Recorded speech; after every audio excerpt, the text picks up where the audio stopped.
Thank you all for coming and welcome to this public lecture, Show Bilavani, Building Public Trust to Central Bank Museums. We have the honor to have Professor Juliet Johnson here with us. Juliet is Professor of Political Science at McGill University, Canada, and she's a very well-known scholar, has written several interesting pieces and being editor of important journals. So we are very happy to have you, Juliet, here.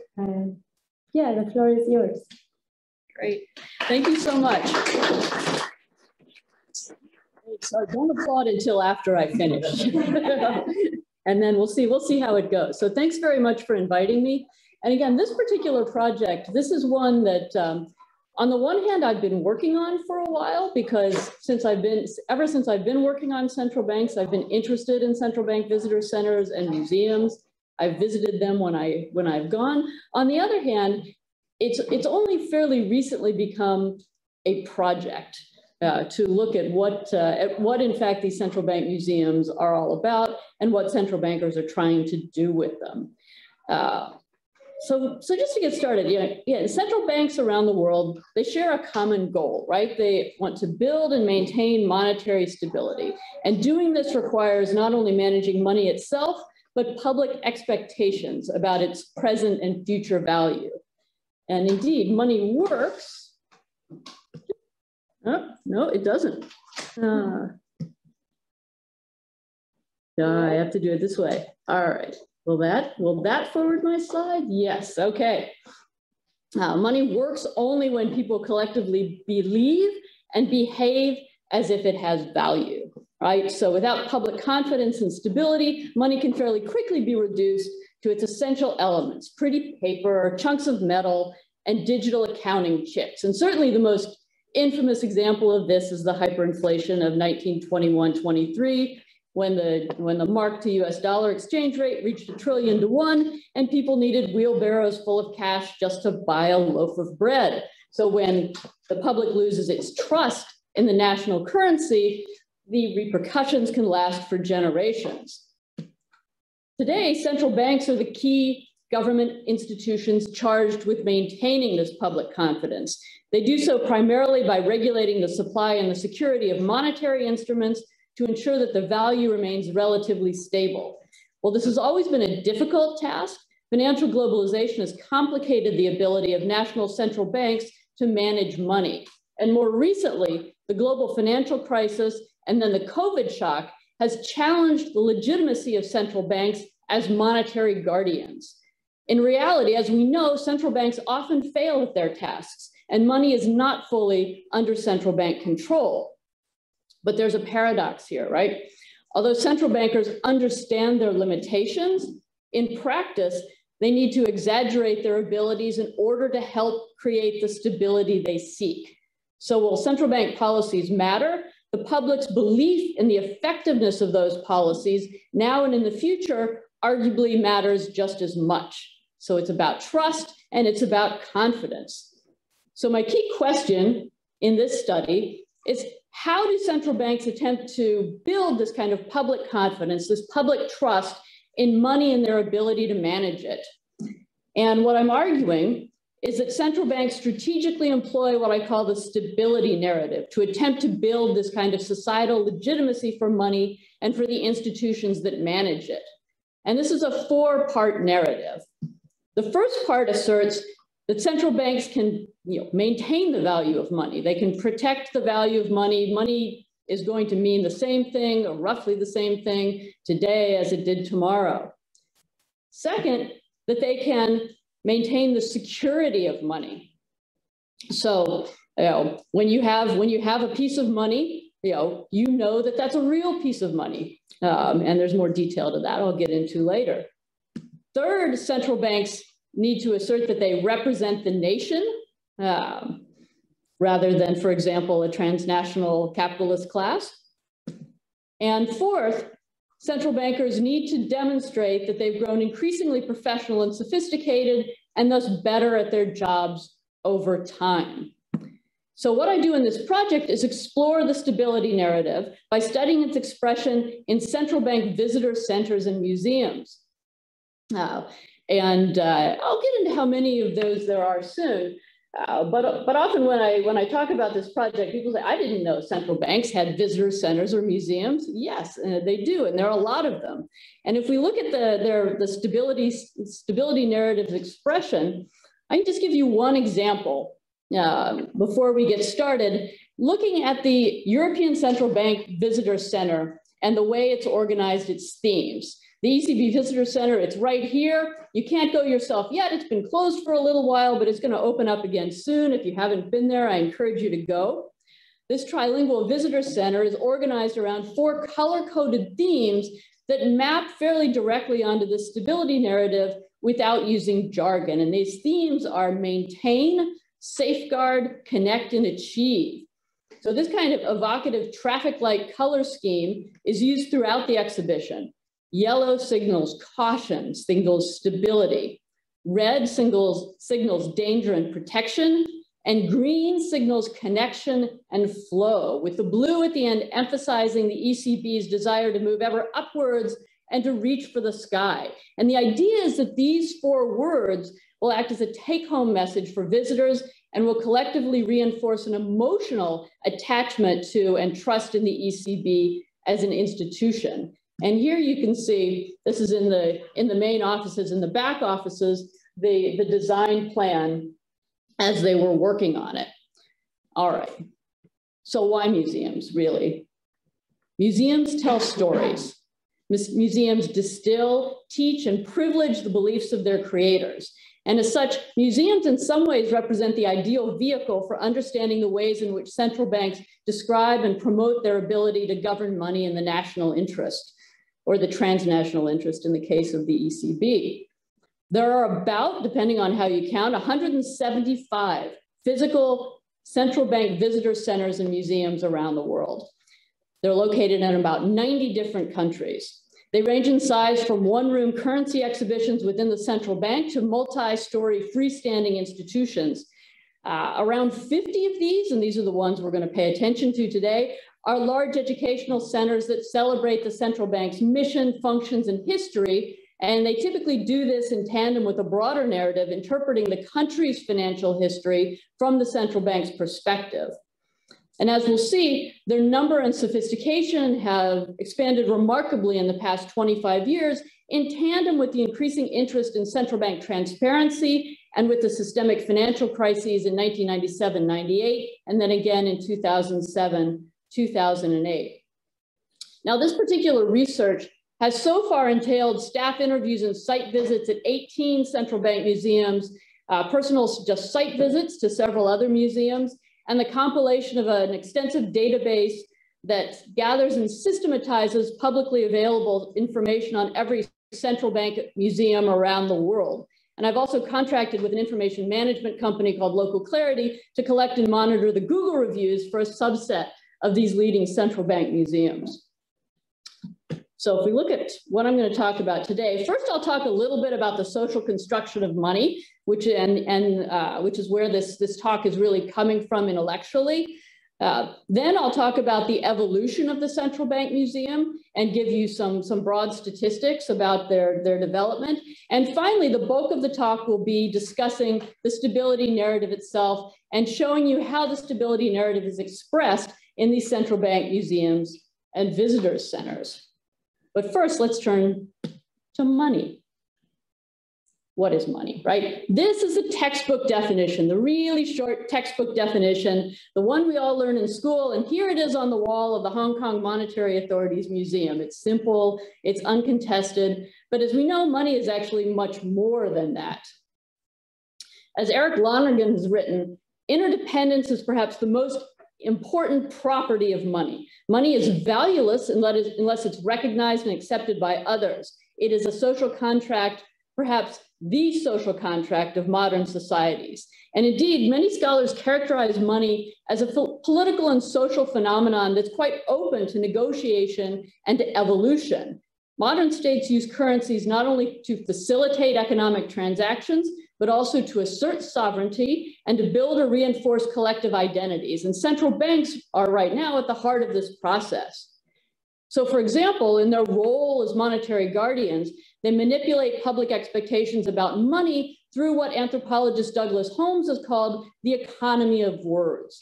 So Holmes, for example, examined the rhetoric and the econometric allegories that central bankers in advanced industrial democracies have used to influence public expectations about future inflation levels, arguing that such rhetoric properly employed turns the public into implicit collaborators in achieving the central bank's monetary policy ends. And similarly, sociologist Carlo Tognato used the cases of the Bundesbank, the ECB, and the US Federal Reserve to argue that central banks can best protect the value of money when they link their policies to their nation's collective identities and cast their actions as protecting core societal values. So what role then do museums play in the social construction process? Since central banks wish to be seen as professional and stable repositories of scientific and technocratic expertise, it shouldn't be much of a surprise that central bankers have increasingly employed their own visitor centers and museums to build public understanding for and legitimacy for their roles of monetary guardians, because visitors enter museums expecting a learning experience. And so they're unusually receptive to museum-based interpretations of concepts and events. And indeed, the famous Marxist scholar of museums, Tony Bennett, has argued that museums first emerged as Gramscian instruments of cultural hegemony that were designed to win the hearts and minds of their visitors. And recent decades have seen an explosion in museum development, as well as scholarly work analyzing this trend.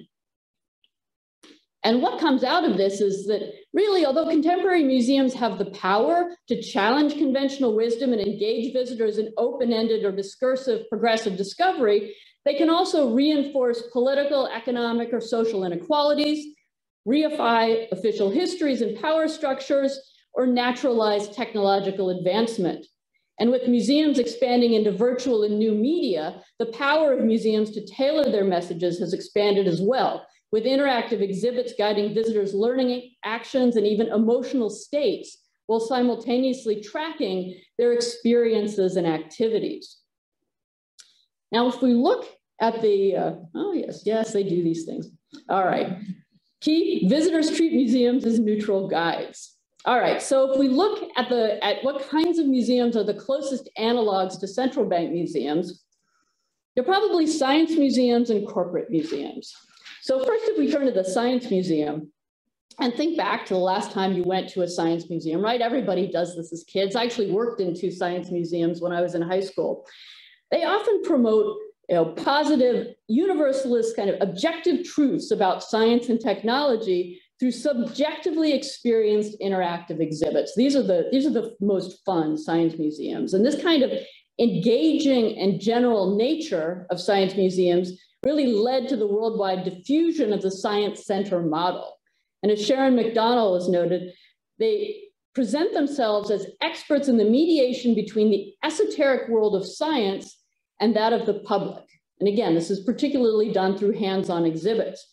Of course, though, despite the veneer of apolitical objectivity, science museums are, not surprisingly, saturated with implicit cultural, social, and political value judgments. And then there's the corporate museum. Corporate museums can refer either to museums by and about corporations or museums funded by and reliant upon corporate funding. So corporate museums like the World of Coca-Cola Museum in Atlanta, the Intel Museum in Silicon Valley, these museums are used as marketing and image-making tools and are strategic assets for their organizations. Now, central bank museums are arguably the best of both, right? They combine the core features of science and corporate museums. They employ engaging and interactive technologies to strategically promote the value, theory, practice, and history of central banking in an authoritative and in a seemingly apolitical manner. And I give one example from the description of the new Bank of Canada Museum, the way it described itself on its website before its grand opening a few years back. Again, world-class facility, a modern, innovative vehicle for unfolding the narrative that is the meaning and purpose of the Bank of Canada, right? They very much wanted to make central banking fun and cool, and they also realized that they're working with fairly difficult subject matter. Okay, so if we look at central bank museums very broadly, the rise of central bank museums, and this, and for these next few charts, I'm going to be drawing on the large database that my amazing research assistant, Julia Gorelkina, who now works at the Bank of Canada, and I put together. First, you just want to know how many of them there are, right? So here's a nice pie chart. It does depend on how you count, and if anybody really cares, I'll get into how you count in the Q&A, but there are about 175 central bank museums around the world. And we classified each museum using a holistic approach that considered various pieces of information about the museum available in person and online: mission statements, exhibition descriptions, photos, floor maps and virtual tours, and other kinds of supplementary insights obtained from external sources. So museums that we characterize as economics or finance are museums that explain basic concepts like supply and demand, inflation, banking, financial markets, and most importantly, the role and functions of the central bank. Currency or history museums are ones that showcase collections of coins, banknotes, and early forms of money, that is commodity money, and museums that illustrate the development of the banking system or the economy solely in a historical or descriptive way rather than in an educational or instructive manner. And then art and culture museums are museums that actually showcase collections of paintings and sculptures, anthropological or archaeological artifacts, textiles, historical treasures, things like that. Now, if you haven't been to a central bank museum, you're probably going, okay. If you have been to some, you might say, hey, wait, a lot of them do all three of those things. How do you separate them into categories? So for the purpose of this project, what we really care about is this economic finance mission. So that category is unique. As the project's primary interest is in this kind of museum, any museums that make a meaningful effort to engage in this kind of education are classified as economics and finance. So the most common economic finance profile is a museum that focuses maybe even mostly on currency, but that also contains at least one significant section on the role and functions of the central bank. But if an exhibition presents the central bank only in a historical rather than an instructive context, it'll still retain the currency history classification. Beyond that, the classifications are based on the major focus of the museum. So for instance, if you have mainly a numismatic museum that also has a couple pieces of art, that's going to be in the currency and history category. So now if you look at the development of central bank museums over time, this is the cumulative map over time, and it excludes the museums for which we still haven't been able to find an opening date. But it shows very much the development, the fairly recent development, the fairly recent rise of these kinds of museums, and particularly the ones that focus seriously on economics and finance.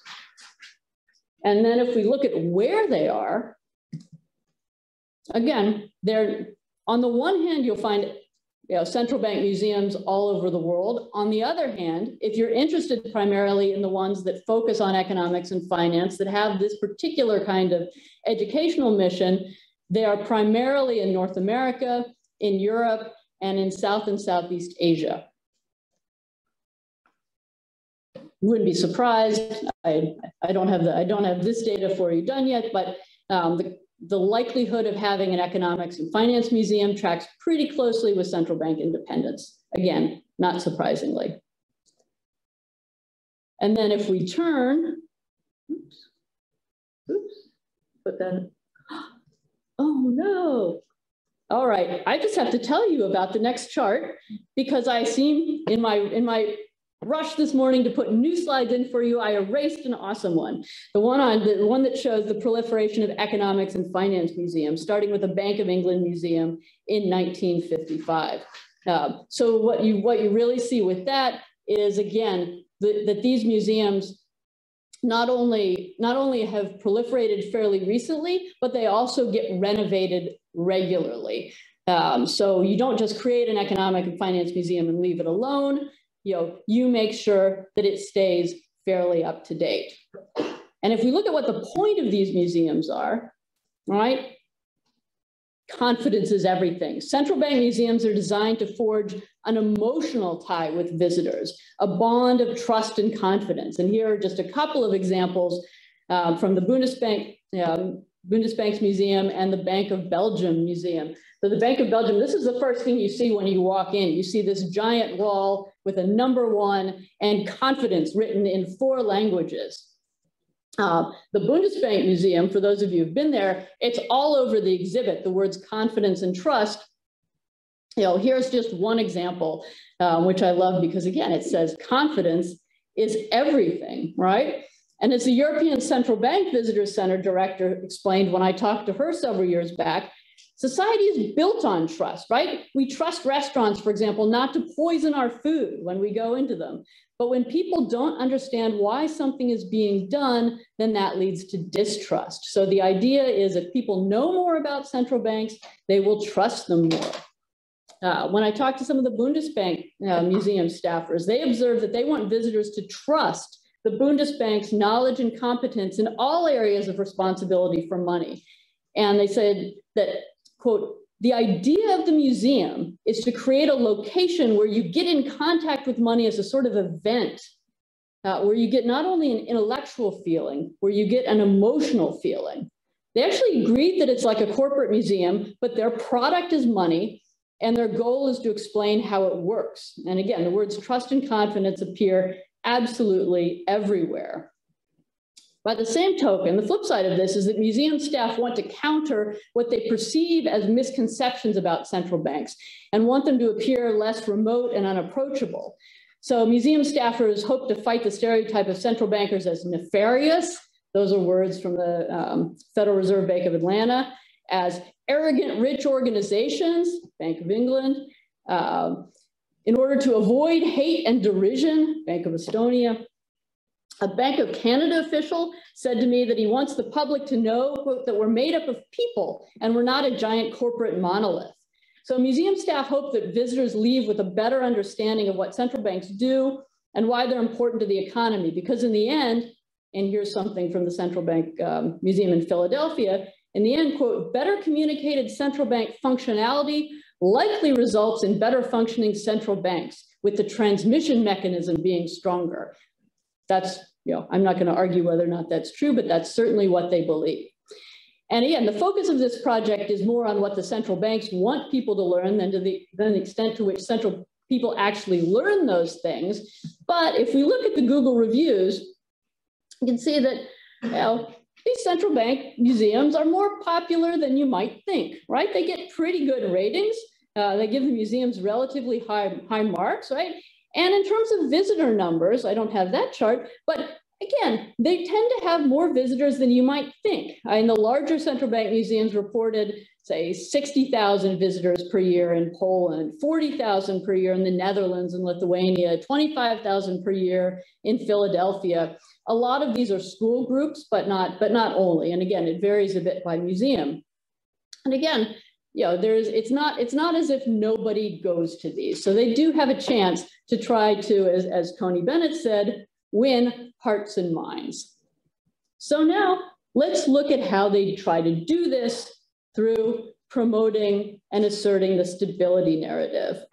Again, the trick is not only to try to convey these messages, but to do it in an engaging and accessible manner. Museum design, and this is one of the reasons it's interesting for this kind of project, right? It's as much about what to leave out as what to display. You have to use relatively simple and non-technical language, at least in the main parts. You have to do this while expressing complicated and abstract concepts. And you have to do it in a way that, again, reinforce trust in central banks as institutions. So, back to the first tenet of the stability narrative, that central banks can maintain the value of money.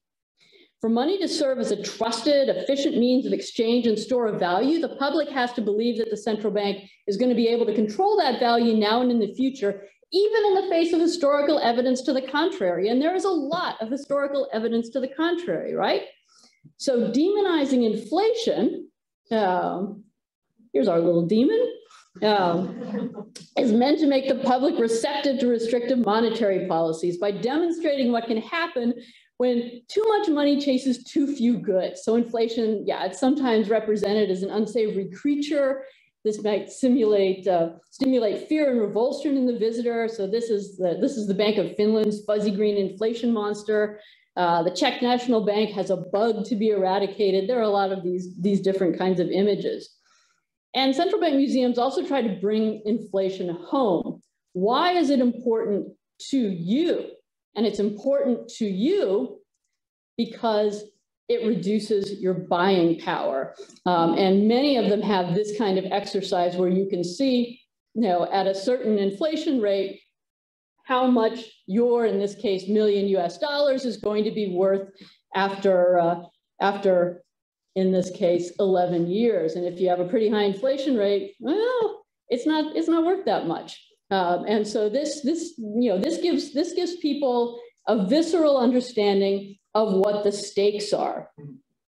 On top of this, you have a lot of museums, I mean, really, almost all of them using the example of the German interwar hyperinflation to illustrate this point. It's everywhere. So here's the Museum of American Finance doing it. Here's the Bank of Finland Museum. Here's in the Bank of Belgium Museum. They have the same photos as you do in the special hyperinflation room at the Bundesbank Museum. There's a whole room for it. Although if you ask me later, there's a good story about that room as well. So this is everywhere. The other example that's absolutely everywhere now is the Zimbabwean $100 trillion bill, because, as you might imagine, a lot of these were printed because you had inflation in 2008 in Zimbabwe that was the worst in the modern era. So these turn up a lot. You might be wondering, what about deflation? Well, sometimes it gets mentioned, but nothing, not even remotely to the same extent that inflation does. And here, for example, is how the ECB Visitor Center does it. They talk about deflation in the context of the Great Depression. So again, in this particular context, it's not something that you need to worry about currently. Some museums are better at that than others. But now, what do they do with this? They've convinced you that inflation and deflation are dangerous. The flip side to that is they want to explain how central banks, properly independent central banks, can control it. They want to emphasize their ability to prevent this outcome by using their monetary policy tools. And again, you can see it very visually here at the ECB Museum. On the one side, they've got a wall called "Learn More About Monetary Policy" that's exactly facing their inflation exhibit, and they've got the information screen and this nice yellow graph line on the wall that's designed to indicate the moderating effects of good monetary policy. So yes, inflation is dangerous, but we know what to do with that. The Bank of England has the same thing, managing inflation. And it goes nicely through this. What is it? What causes it? Why does it matter?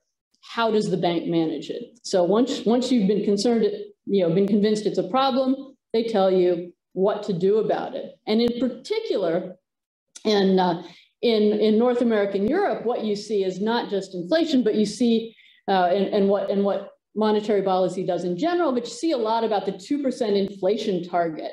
So this is the barometer from the Bank of Finland Museum, and again, it's also in a lot of these cases, it's not a symmetrical 2% inflation target, right? You see, if it goes below, it's blue, so that's bad. That's anywhere from 0 to 2% according to this is fine. Blue if it's deflation, not great, but red if it's above 2%. And this is the kind of thing you will often see. Here's the Bundesbank Museum. They actually put the 2% target on the wall. And again, if you know anything about museum design, if you put something on the wall of the museum, it means you don't intend to change it ever. It's really hard. You have to basically rip that piece of the museum apart to do something about it. Now, it's not usually explained why it's exactly 2% or why this is controversial. It just is. And the one interesting exception to that is, you can't see it here, but in this, there's, yeah, right here, it's like, why not zero? The Bundesbank thinks you might wonder, why not zero? But nobody ever asks you if you know, maybe it should be higher. Similarly, central bank museums are often using weather or health metaphors for their roles in the economy. So economic problems are compared to natural disasters or illness. They just kind of happen. They're exogenous shocks. Whereas the central banks, you know, they are positioned as experts, like navigators, like farmers, doctors, or plumbers who can keep the system running smoothly in the face of problems. So this is an example from the giant wall outside the Bank of Canada Museum. If the economy is sick, who delivers the medicine, the doctor metaphor? And then they also have, you know, pourquoi peut-on comparer la Banque de Canada un plombier? We're a plumber. We're also like a plumber. We're making the system run well. The Federal Reserve Bank of New York Museum has an amazing one. It was one of the places where I couldn't take pictures. I was very sad. But they actually show visitors a video that uses 3 different metaphors for the Fed's role in monetary policy. And one of them, I think the one I like the best is the one where they compare monetary policy with irrigating a field. Right, so crops need just the right amount of water, so just the right amount of money. So you add a little bit more to the irrigation canals if there's dry weather, you take some away if it's rained a lot, and everything grows really well. And so one of the best ways, one of the most common ways, one of the most powerful ways to make this point is through interactive games, right? And you know, when I talk to museum staffers about these, like for example in Philadelphia, they said, look, people like to win. You know, games are the most popular parts in some ways of these exhibits. And the most common kind of game to teach people about inflation and inflation targeting, it has the visitor steering some kind of vehicle to keep it on the right path. So for example, here's the Bank of England Museum. You get to steer a boat. It's keeping an even keel. So you have to emulate a central banker by captaining a boat through these ever-changing waters. And you've got to keep the speed at 2%. Now, okay, 2% is a speed here. You keep the boat moving at a speed of 2%, and changes in the weather mean you have to speed up or slow down. And the weather is the different kinds of shocks that you might face, like rising oil prices, for example. Here's another one. I love this. It's the Bank of Canada's rocket ship. So you sit in the cockpit and you steer, and the entire game is you trying to steer to hit a 2% target, running through the 2% target. They're actually, you don't even really see the exogenous shocks, not very many of them. This is really, you don't learn anything about monetary policy. You just learn that you really have to hit that 2%. And the more often you hit the 2%, the better off you're going to be. The Bank of France's new museum has, they do the same kind of thing with hot air balloons, right? It's a game called Controlling Prices. And so you have to keep the balloon at the right height, which is 2%. A couple I don't have photos of, like the Bank of Netherlands Visitors Center, and in the Bank of Estonia Museum, you steer a race car, and you have to steer a race car around the track. And the most interesting one is the Bank of Estonia Museum. You have to, as you're steering, you see cars that are labeled things like 1994 Mexico, 1923 Germany, of course, or Tulip Mania that are crashed off to the side as you're trying to navigate down the track. And then the Bundesbank, this is the most, I guess, sort of, I don't know, ethereal. What you do is you balance a coin, you steer a coin, and you steer it and keep it rolling on its edge for 60 seconds as you pass by issues like oil, real estate, and food prices, economic crises, unemployment, economic growth. All of these are shocks in different ways that you have to manage by balancing the coin. All right. So again, importantly, visitors don't actually learn much about conducting monetary policy in these games, especially in the steering-oriented one. And I asked the director of the Bank of Canada Museum about this. because that one, again, like I said, you really learn nothing. And he said, look, we're not out to make these people into economists. We have enough of them. They're all over the place here. You can't swing a cat without hitting an economist. So to me, if we get across the idea that monetary policy involves hitting the target at 2%, then we've done our job. That is what they care about. And of course, they're games, right? You get rewarded for right answers. You know, you did great as the chair of the Federal Reserve. Just as an aside, as somebody originally from the U.S., I shouldn't, I probably shouldn't say this, but the games in the U.S., they're easier. They're pretty easy. So I'm the new chair of the Federal Reserve. But if you don't do well, and the Bank of England's game is pretty hard, you get things like, yep, you only got a rating of 4 out of 10. You're the ship's cook. Right, so you get the idea, right? Viscerally, inflation is bad, it should be kept low, and central bankers can do this through careful monetary policy. You need to trust your central bankers. But it's not just about that. That's the main thing, but it's not just about that. You also have to see that central banks can maintain the security of money, right? And there are 3 aspects to this. First, public confidence in the currency rests on the belief that only the central bank and its affiliated government agencies can produce, distribute, or destroy the money. Second, that the central bank can keep the payments and financial systems running smoothly, so like the plumbing of the financial network. And finally, that the currency, that the fiat currency that you have in your wallet or holds in your hands actually reflects something broader, that it reflects the country's wealth. And so central bank museums signal control over the first thing, over whether the currency is real or not, with anti-counterfeiting exhibits. Every central bank museum has something about this. And here's the Bundesbank Museum's example, is your money real or fake? These exhibits really like to demonstrate the high-tech security features of paper money, and they challenge visitors to identify real bills among counterfeit bills among the real ones. So they have lots of different titles like real or fake. Can you tell if your money is real? Here's the good, the bad, and the fake. This is can you tell if your money is real? This is showing the modern security features of the polymer notes in Hong Kong. They were one of the very first countries to use polymer notes. And here the central bank, the Federal Reserve Bank of Chicago wants you to touch the screen to explore your money's security features. In Philadelphia, you can look in detail at the security features of the $100 bill. Lots of these exhibits encourage visitors to examine their own banknotes under a magnifying glass or UV light, like in the Authenticity Laboratory of the National Bank of Poland.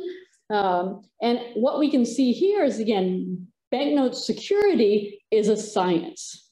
This is a technical job that central bankers are very, very good at. They also often emphasize that counterfeiting is a crime. Here's an example from the Bank of Armenia Museum. Forgery is a crime. You shouldn't do it. Some museums even point out that it used to be punishable by death. I can think of at least 3 that explicitly say that you used to be, you could be killed if you faked your money. Then they invite you to fake money. So lots of these invite visitors to design their own banknotes with security features. You either can do it on paper. Some of the Bundesbank actually has a table right now in its special exhibition where you can design your own money on paper, or you can do it digitally, and then you can download the banknote you've created as a digital souvenir.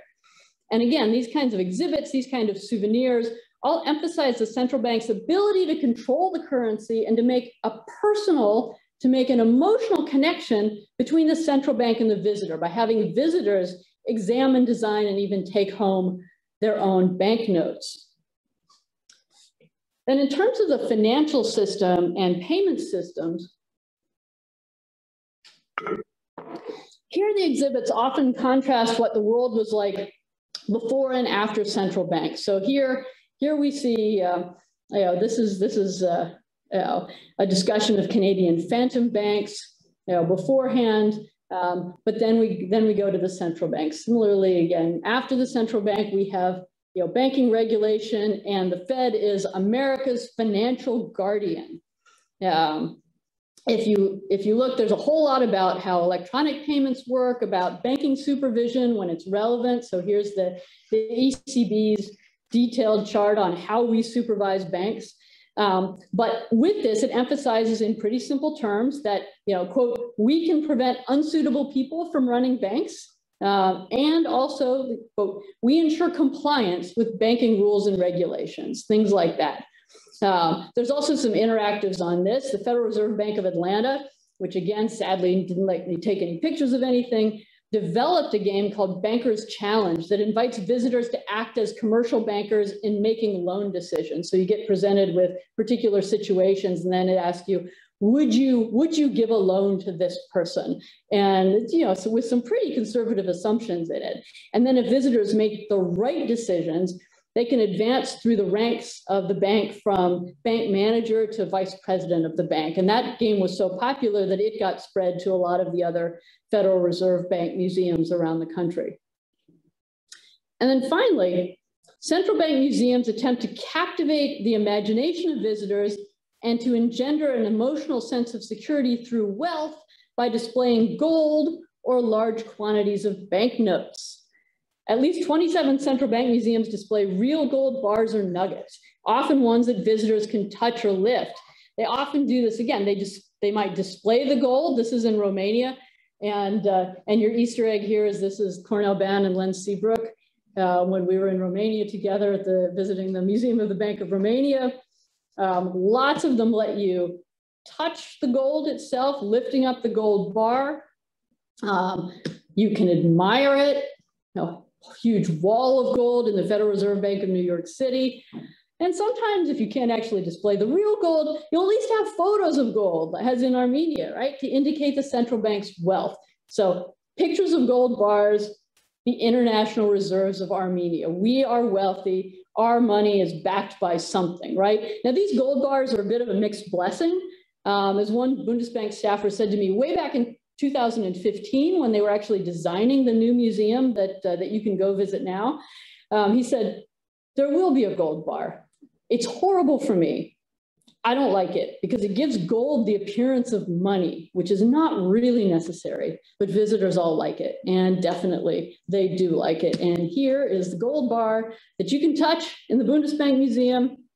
Not only does it have this, but it's the highlight of the global money section of the museum. And it also gets a 2-page photo spread in the Bundesbank self-produced book about the museum. And again, the exhibit really notes that these reserve assets boost confidence and points out that Germany's reserves are the largest, second largest worldwide. So it's not just gold, of course. The gold that does it, like no more. Beyond gold, at least 10 central bank museums feature stacks or clear boxes of money that visitors can stand in front of for photos. And this is especially popular in the US. So here you can see the $1 million US cube in Chicago, the giant money tower in Philadelphia, or here is the pile of money that you can see in Denver. And another picture that I wish I had, but you can't take pictures at the Czech National Bank Museum. They have this People in Money exhibition that hits the trifecta, right? Not only can visitors lift a gold bar there and see a box filled with 100 million crowns in banknotes, but the museum's centerpiece is what they call the largest gold coin in Europe, which is a giant coin worth 100 million Czech crowns. All right. Now on the third tenet of the stability narrative. The central bank represents and works in the interest of the nation. This is the one where you see the most diversity among central bank museums, and that makes sense, right? Because every central bank museum has to express its tie to the particular place it is. So this means both signaling that money and the nation are secure, stable, eternal, even though they're social constructs, and that the central bank works in the interest of the nation, again, rather than for some wealthy domestic or transnational elite. And central banks convey these images, this idea, through things like currency iconography and displaying national symbols, through emphasizing their connections to everyday citizens, and through tying the central bank to key emotionally charged people and events in national history. So for example, if we look at the Bank of Canada Museum, and any museum, nearly all of them have an exhibition of the country's paper currencies through the years, featuring famous national leaders, landmarks, art, or other kinds of icons. And as the Bank of Canada says in its Art of Money display, it's the money we carry is more than a medium of exchange. It reflects who we are, right? It reflects who we are. And this is, and the bank wants you to understand that who you are, what's on your money, and the Bank of Canada are all interconnected. So money has been carefully designed to represent the values, aspirations, and accomplishments of Canadians. And again, here's little information about the design of one of our $10 bills. The final product is a beautiful note that the Canadians can use with confidence and be proud to carry in their wallet. People had lots of input into this. The final product is yours. It is Canadians. It belongs to us all. You see this throughout these museums. So here's money as national art in the Bank of Finland Museum.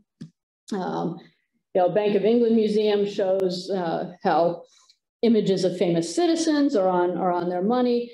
It's also replete with imagery personifying the bank as Britannia, which is the Roman female figure with a shield who symbolizes Great Britain. The National Bank of Hungary's former museum, like the pre-Orban Museum, actually had an immense map of Greater Hungary on its back wall, ostensibly to better identify the origins of various Hungarian coinages. The Bank of Hungary just opened a brand new museum. I'm going to go there in June. I can't wait to see what they say, because if any museum in Europe is going to be a little bit different from all of this, it's going to be the one that the National Bank of Hungary has come up with. But we'll see. And again, demonstrating that central banks work for the average citizen. So you've got lots of, you've got pictures, you've got regional relationships. They use these strategies to demonstrate their connections to citizens and dispel popular beliefs that they act primarily in the interest of financial elites of various sorts. This has been actually a special concern for the US Federal Reserve, because it's repeatedly come under fire from detractors across the political spectrum for its allegedly sinister origins and governance structure. So for example, if you look at the Google reviews for the Federal Reserve Bank of Atlanta Museum, it's gotten multiple one-star reviews that say things like, a non-government entity that has been manipulating and devaluing your currency since 1913, would not recommend. Yeah, stuff like that. And like a lot of the other Fed museums, the Federal Reserve Bank of Atlanta Museum likes to tackle these views heads on in its exhibition. So, the final line of its introductory video tells visitors that monetary policy set by the Fed affects our lives every day. And it all started with everyday people from all walks of life. It also has an interactive game called Myth or Reality that takes on a lot of popular misconceptions about the Federal Reserve. Things like, the Fed has little to do with the lives of ordinary people, or the Federal Reserve is controlled by big banks. And, spoiler alert, all of the statements that they show on there are myths. They're trying to show that what people might have heard about the Fed or might believe about it, these are things that aren't true. Finally, central banks are shown to work in the interest of the nation. And this often means, if it was in a winning cause, at least, talking about the nation at war. They take great pains to tie themselves to key positive people and events in national history, particularly when the bank itself played an important role. So lots of central bank museums emphasize the bank's role in supporting these war efforts. And so here is the Federal Reserve Bank of Chicago and the Bank of England, and showing military currency or the bank's efforts in the First World War. Here's a bit from the Bank of Canada's timeline, showing how the Bank of Canada does its share in World War II, helping the cause. You've also got some really interesting exhibits in North America on 9/11. So for example, the Bank of Canada Museum. This is from the Bank of Canada Museum. It discusses 9/11. It displays this damaged bundle of $50 Canadian notes that were recovered from Ground Zero under the header, "Prepared for the Unforeseen." So it explains that in the aftermath of the tragedy, central banks around the world, including the Bank of Canada, took immediate action to maintain stability in the financial system. And of course, you see this in the Federal Reserve banks in the US as well, but in Canada too, right? Tying yourself to that. The ECB Visitor Center, not surprisingly, ties itself to the achievements of the European Union more broadly. So here you can see a couple slides. The first one says, the Governing Council is a collegial and independent team working for the Euro area. And then this is one of the bigger exhibits in the central bank, in the visitor center. It asks visitors to judge for themselves what has been the EU's biggest achievement. And if you look at the options, kind of environmental, human rights, freedom of movement, et cetera, nothing of these have anything to do with the European Central Bank. But the ECB wants to tie itself to the broader accomplishments of the European Union, the broader accomplishments of Europe. Now in Europe also, this is fun, central bank museums can assert their national bona fides by reflecting national attitudes towards international phenomena like the euro. So in fact, if you look at the Bundesbank Museum, the interviewees there, they said that their first museum in 1999, I don't know if anybody else has been to their original museum, which was really an ode to stability culture. But that was opened on the eve of European Monetary Union to convey the message that, and this is their words, that only stable money is good money. And you still see this. The new museum is more is a little more nuanced, but it very much emphasizes the Bundesbank's role as a model for the ECB. In particular, the Bundesbank's stability culture as a model, as well as the Bundesbank's continuing role in governing the ECB. So this over here on the far side, that really shows the European, the development of the ECB and the euro, and the development of the Bundesbank in parallel and equal. And again, here is a bit from one of the things on the wall of that museum, pointing out that the Bundesbank leads the way. If you really read everything about the ECB in the Bundesbank Museum, you would be forgiven for if you ended up thinking that the Bundesbank actually runs the ECB, and the ECB is a piece of the Bundesbank and not necessarily the other way around. Although that museum also doesn't, especially at the end, especially if you kind of dig through the interactives, doesn't shy from discussing the ways in which its views have differed from the ECB's at times. This makes an interesting contrast. Here's a couple, like a lot of the museums, like the Banque de France's, are very Eurocentric, very Euro positive. The Baltic states are like that as well, and you can see that on this one side.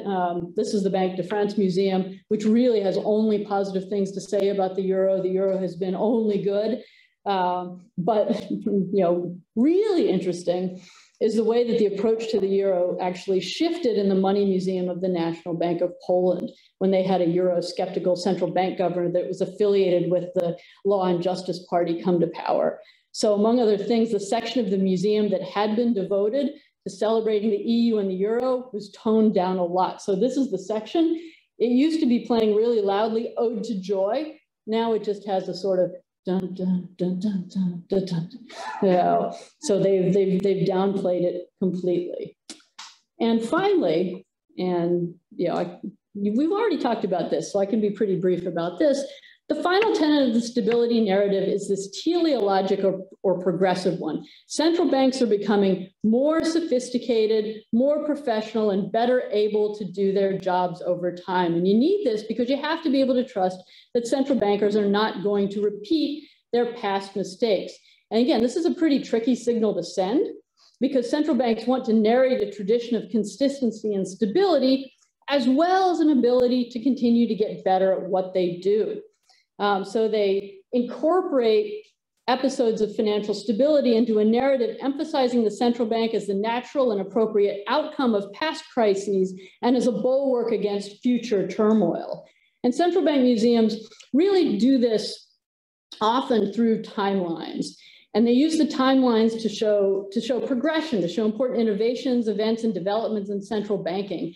So this is the end of the Bank of Canada's timeline, right? 2009 to today.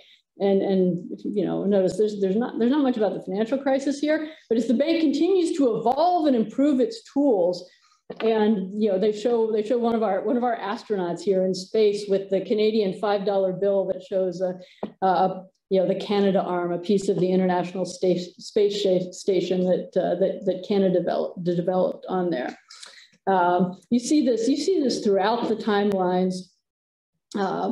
You know, that start very early on and take you up to the present. You know, the central banks are getting better all the time. This is the short monetary policy timeline at the Bank of Armenia. Started out bad, then the Bank of Armenia became independent, and all of a sudden inflation gets much better. You see the evolution of the Federal Reserve. You know, you see it in Denver too. Here's the wall in the Bundesbank. And it all comes down to teaching, and this is from the Bundesbank as well, history's lessons. You have to have an independent central bank in order to protect the stability. And again, often these histories are very, very long.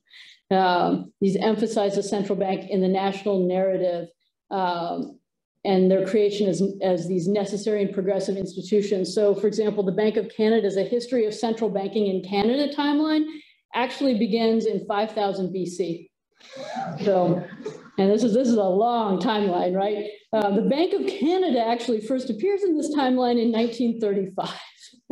So it's not, yeah, let's just say the time is contracted at the very beginning and then it stretches out later when the Bank of Canada is born out of the Great Depression to promote the economic and financial welfare of the country. And also pretty telling are the various ways in which central bank museums deal with financial crises in their timelines and their other exhibits. They're not ignored, but they're treated as episodes that have been overcome and learned from. And they often result in the expansion of central bank responsibilities and tools. So here's the screen at the Bundesbank's Geldmuseum, you know, political rescue measures in the Euro debt crisis, overcoming the crisis, we redesigned banking supervision. Overcoming the crisis, we introduced new monetary policy measures. Here's the, you know, navigating financial storms at the Bank of England Museum, how the bank does it. And here's one of my favorites, again, Bank of Canada Museum. This immediately follows the piece of the timeline that says Canadians struggle with inflation and economic hardship. As a response to that, the Bank of Canada breaks new ground with a strategy to combat inflation. And again, you see in pink up there, the bank governor is hero after fall in inflation. You're not going to see that in any museum but a central bank museum, right? You know, crises occur, but they can be learned from and managed. And indeed, central bankers are working very hard to bring the stability narrative home to you. And sometimes that's literal. This is the current Stability Roadshow of the Bundesbank. If you're not willing to come to the Bundesbank's museum, the Bundesbank Museum is going to come to you in your city square sometime, you know, between now and, you know, September or October. And it is, yes, it is called the Stability Roadshow. All right, so what do we make of all this, right? The number and the scope of central bank museums around the world may be unique among government bureaucracies, and it reflects the unusual position of most central banks as independent and yet still public institutions. So central banks invest in these kind of public outreach efforts like museums in the belief that if only the public better understood central bank roles, responsibilities, and importance, then citizens would support their work. And a lot of these museums really are. They're impressive, they're well-designed, they're engaging, they likely do contribute to better educating publics that are typically pretty uninformed about what central banks actually do. But at the same time, central bankers' public responses to criticism has often been to reinforce this traditional stability narrative, focusing on price stability, security, and trusting central bankers as technocratic professionals to do their jobs well and in the national interest. So in doing this, central bank museums can embrace and reflect a conservatism that elides important themes such as central banks and income inequality, policy spillovers, or the more negative consequences of financial globalization, or even systemic structural inequities and roles that central banks might have in exacerbating or overcoming them. So what we see is that central bank museums, like science museums, tend to embrace technology and glorify expertise without seriously questioning their use and impacts. And central bank museums, like corporate museums, draw visitors into a realm in which the goal is less learning for its own sake than learning in the service of a particular product and a particular message. And as such, the emotional and intellectual connections that central banks hope to make with the public through these museums, although they are valuable, might end up being more superficial than they expected as well. And I have talked for quite a long time. I will end there. Happy to answer any questions that you might have.